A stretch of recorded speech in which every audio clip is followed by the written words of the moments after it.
পড়াশোনা করি সৈয়দ আহমেদের থার্ড ইয়ার, এবার এবার ফাইনাল ইয়ারে বাংলাতে আছি অনার্সে। আমার নাম মিলন উদ্দিন, বাসা এখানেই মহিমাগঞ্জেই। এটা মহিমাগঞ্জ রেল স্টেশন।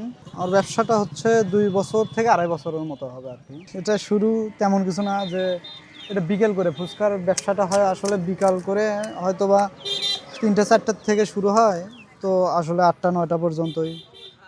এটা বিকেল টাইমে আসলে ভালোই, যদিও বসে থাকার বদলে আসলে ফুচকার ব্যবসাটা আসলে বিকাল করেই চলে। এখানে বিকাল করে মানুষ সমাগম বেশি হয়, যার কারণে আসলে বেছে নেওয়া। বাকি সময়টা আমার ওই পাশে দোকান আছে, মনোহারি দোকান আছে, ওই পাশে দোকানেই থাকি আমি সকাল থেকে 1টা পর্যন্ত। তারপর থেকে এখানে 3-4টার পর থেকে আমি এখানে আসি। এরকম জমজমাট ছিল না, এমনিতেই মানুষ বসে থাকতো, আড্ডা দিত এরকম।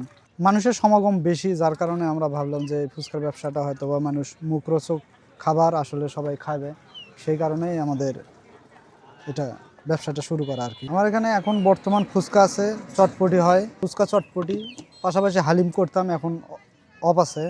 প্রতিদিনই আমি খুলি, প্রতিদিন 4টার পর থেকে আমার দোকান এখানে খোলা হয়। যখন আমি শুরু করি আসলে তখন অনেক টাকাই প্রয়োজন ছিল, যে আমার টুল কেনা লাগছে, ছাতা কেনা লাগছে, তারপরে আনুষ্ঠানিক এগুলো মালামাল, এই বাক্স এবং অনেক রকমের জিনিসপাতি, প্লেট, এগুলো কেনা লাগছে, সাসপেন্ড কেনা লাগছে। যদিও অনেক টাকা, হয়তো বা সেক্ষেত্রে 20,000-25,000 টাকার মতন খরচ হয়েছে সব মিলিয়ে আসলে। দৈনিক এখন বৃষ্টির কারণে হয়তো বা একটু কম, যদিও একটু আকাশ ভালো থাকলে ভালো ব্যবসাটা হয় আর কি। আইডিয়া বলতে এখন 2,000 টাকা, 1500 টাকা এখন হয় আসলে। তো দৈনিক ইনকাম বলতে কি বিক্রিটা হয়, তো আমাদের সব কিছু খরচ বাদ দিয়ে হয়তো বা কিছু থাকে আসলে চলার মতো।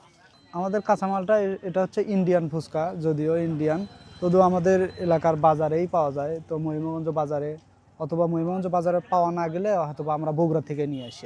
না, আমি আসলে পড়াশোনা করি সৈয়দ আহমেদের থার্ড ইয়ার, এবার ফাইনাল ইয়ারে বাংলাতে আছি অনার্সে। তো আসলে পাশাপাশি আমি দোকানও করি, ওই পাশে আমার মনোহারি দোকান আছে। তার পাশাপাশি বিকেল টাইমে এটা একটা বসে থাকার ক্ষেত্রে সেক্ষেত্রে আমি এটা ফুচকার দোকানটা করি, যাতে আমাদের একটু সচ্ছলতা ফিরে আসে আসলে। বসে থাকার বদলে এটা করি আসলে। আমার পরিবারে মা, বাবা, ভাই আছে, একটা ছোট বোন আছে।